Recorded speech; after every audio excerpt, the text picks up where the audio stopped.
So what's up mga boss? Yun, introduce ko sa inyo to, no? May bago tayo mga kasama sa mga laro natin, sa mga vlogs natin. So yan, shoutout sa misis ko at binilan tayo nito, no? So yun, shoutout sa mga misis na nakasuporta sa mga asawa nila, no? So yun, meron tayong bagong unit. So this is the ICS CXP ARK, no? ARK, pinagsama siyang AR and AK. So assault rifle and AK, no? So yun, pakita ko sa inyo to. This is the MOSFET version. ICS Taiwan brand. So well known sila na brand, no? Yan, shoutout sa ICS baka naman. Then set aside natin saglit, meron din tayong yan, shoutout ulit sa misis ko. Holo sight, no? So this is EOTech na set. So G33 and 558 to malamang. So yun, kasama niyan syempre yung ating balancer charger at saka battery. Ito yung trusted battery natin, no? Ito yung trusted brand natin. So si Storm Power, ito yung lagi kong ginagamit sa mga laro. Sobrang ganda ng cycle, yung lifespan, matibay. So yun, shoutout sa Storm Power baka naman, no? So yun, balik tayo dito sa unit. So this is the MOSFET version, ICS CXP ARK, no? So ito siya, naka MOSFET. So expect natin maganda trigger response nito, no? So what's inside the box mga boss? Diyan, ganda, no?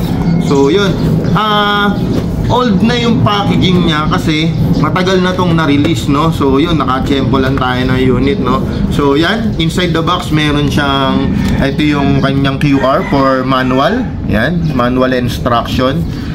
Set aside natin yung kanyang catalog. So ito yung mga unit na meron si ICS, no? So yan. Yan. Then nag-check ako ng review netong unit na to. Pumapalo siya ng 430 to 450 FPS outside the box, no? So yun, meron siyang kasamang tools and yun, the way na naka MOSFET, so expect natin, no, meron siyang fuse, no? So may extra fuse, ganda yan. Ito yung pang-adjust ng kanyang sight, di ba? Tapos ito is barrel cleaner, no? So panglinis siya ng barrel. Then kasama niya is 550 rounder magazine na kamot type, so win type, no? Ayan. Tapos high kappa, so 550 rounder na magazine. So ito yung unit, no? Kung mapapansin nyo, ang laki. May orange tip. Bakit meron siyang tip? Kasi sa international code, ito hinahanap lagi yan, yung tip na yan. So set aside natin. Yan. Yan, ganito natin para. So yan. So full metal siya. Meron siyang foldable bat. So ito. Tigas yun. So yan. Tapos inside this bat, makikita mo meron siyang MOSFET. So yan yung wire niya. Yan yung sa MOSFET, no? Yan. Tapos yun, polymer siya. Yan, babalik mo lang siya ng ano to. Oh, naipit yung wire. Yan. Tapos retractable. Yan, into 6 position, no? Then diyan nakalagay yung kanyang plug and syempre ito yung fuse. Yan, yung sinasabi kong fuse. Yan. Tapos sa dulo nito nandun yung MOSFET, no? So para sa inyo MOSFET, para maganda yung trigger response, no? So expect natin maganda trigger response na itong unit na to, no? Yan. Tsaka yun, kaya ako siya nagustuhan, ni-review ko siya. Yan. So yan, no? Nare-retract din. Ganda nito. So pwede siyang i-set up as DMR, no? Meron siyang Picatinny rail. Yan. Tapos meron siyang yan, yung quick spring release niya, no? So yan, nandyan yung kanyang half-up chamber.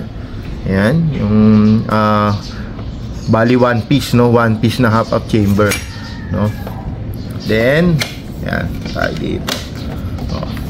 Ganda kasi meron siyang yung switch niya, merong ganito. So madali mo siyang yan. So full auto, semi auto and safe, no? So yan, safe siya.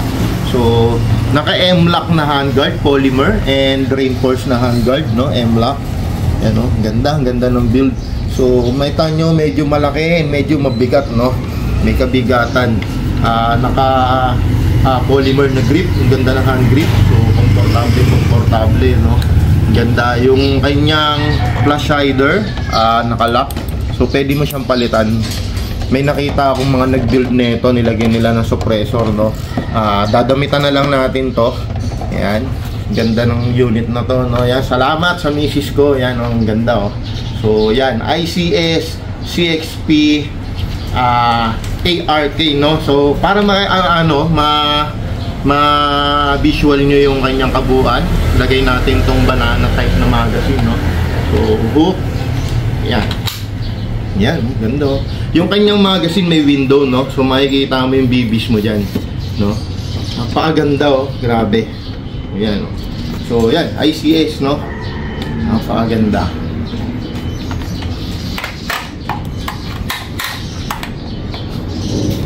Oh, diba? Napakaganda. Meron siyang kasamang sight, no? Ayan yung sight niya. Kasi ito, yan, naka-built-in na, no? So try natin bihis naman. Kabit na natin, nandito tayo eh.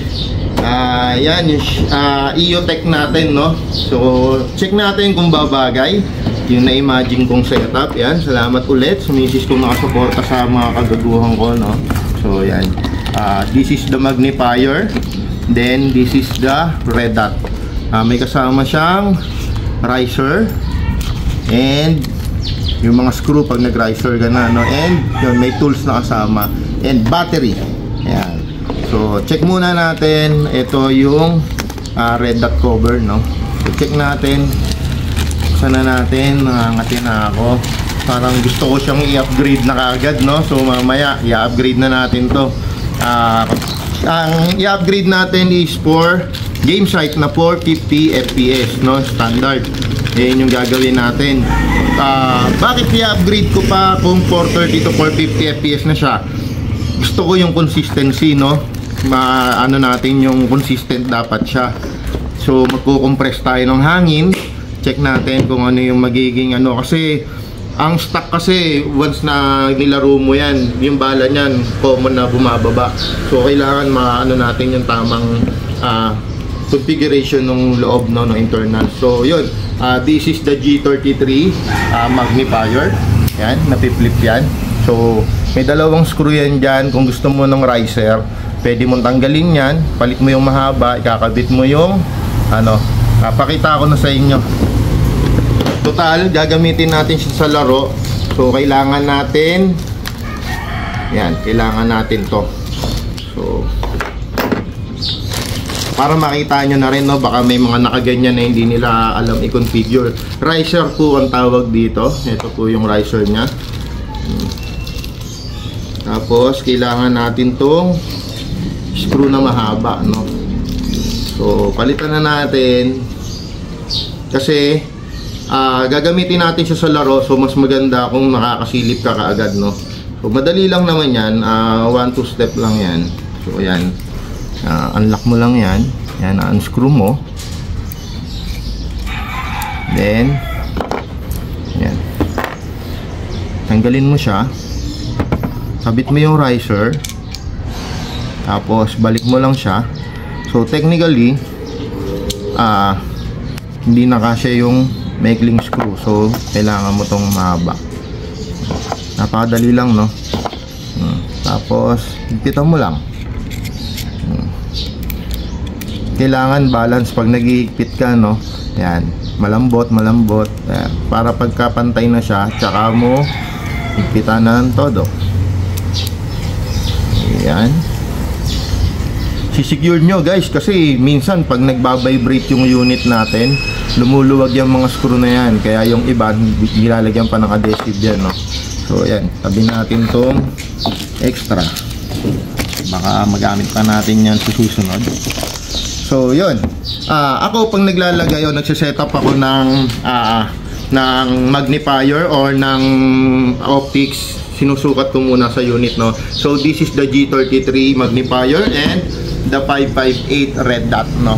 So Digit yan na EOTech. Then, ito yung button nya. Brightness control, red dot or green dot. Itong ano na to, yung selector na yan. Then, the battery compartment and ito, kung paano mo siya isi-zero. So, the left, right, and up, down button, no? Or screw. Yan, pang-adjust. So, yun. Paano natin to isilipin? So, kailangan yan. Ang maganda sa kanya, guys, toolless na siya, no? So, pindutin mo lang to. Yan, pindutin mo lang to. Angat mo yung lever. Pwede mo na siyang i-mount, no? So, ako lagi kong ipinapantay sa back.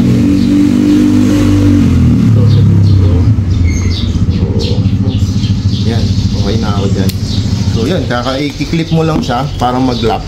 Yan, okay na yan. Tapos, ito, ganun din. Yan, taas mo lang yung lever. Pindutin mo lang yun, yan, yan.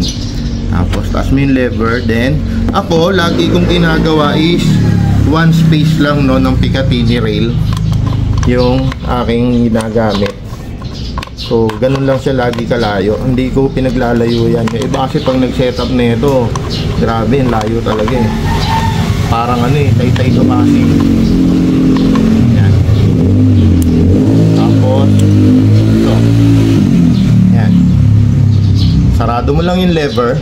Okay na. Oh, napaka-pogi oh. So, ito siya guys. Medyo bumigat pero kayang-kaya, lalo na libre, no? So, yun. Ayan. Yun siya. Red dot. Ayan. Red dot. Magnified. Then, red dot. Ayan. Ganda, no? Ayan. So, ayan, no? Shoutout ulit sa aking misis, no? Napakaganda. So, red dot. Magnified. Oh, ganda. So, yun. Ito na yung magiging itsura niya. Technically, ito na. I-upgrade natin yung internals. So, nakalikutin natin tong unit na to. Then, syempre, ito.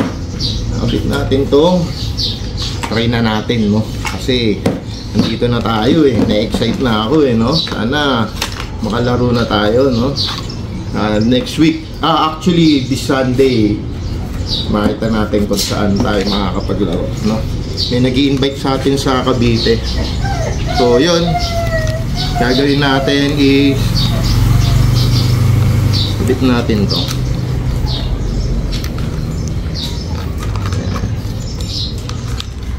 Ingat-ingat kasi may fuse, no? So, tsaka natin ipa-plug to. Ayan. Ganda pag nakaayos lagi, no? Kasi iwas tuklap ng mga wire pag binalik mo na yung cover. Ayan. So, pasok lang natin. Ayan. Ayan. Ito tayo sa 2. Tignan nga natin yung trigger response, no? So, nag-full auto. So, ito is ayan. Okay. Ito pala yung kanyang semi. So, ganda naman ang trigger response. Ganda, full auto. Lutong na kaagad guys. Parang hindi kailangan na upgrade. Malalaman natin. Pero gusto ko siyang galawin. Mas build, mas kampante ko pag nakikita ko internals nung ginagamit natin unit sa laro, no? Para siyempre, no? Technically, una natin papalitan dito is yung half-up niya na rubber. So, yung backing, no? Magpapalit tayo nun. Nakita ko yung review. Ang ganda ng groupings nito. Ang ganda ng kanyang lipad ng bala, no? So, hindi na natin papalitan yung inner barrel. Ang papalitan na lang natin is yung half-up na rubber, no? So, yun. So, yun guys. Ito yung makikita nyo na makakasama natin sa mga laro, sa mga vlog natin, no? So, yan. This is ICS CXP ARK. Yan, shoutout sa mga nakapollow sa atin. Maraming salamat sa inyo, no? So, patuloy nyo aming supportahan. maglalagay kami ng marami pang mga video and reviews and preview ng mga unit na meron tayo, no? So yun, maraming salamat, shoutout po sa inyo lahat. Thank you.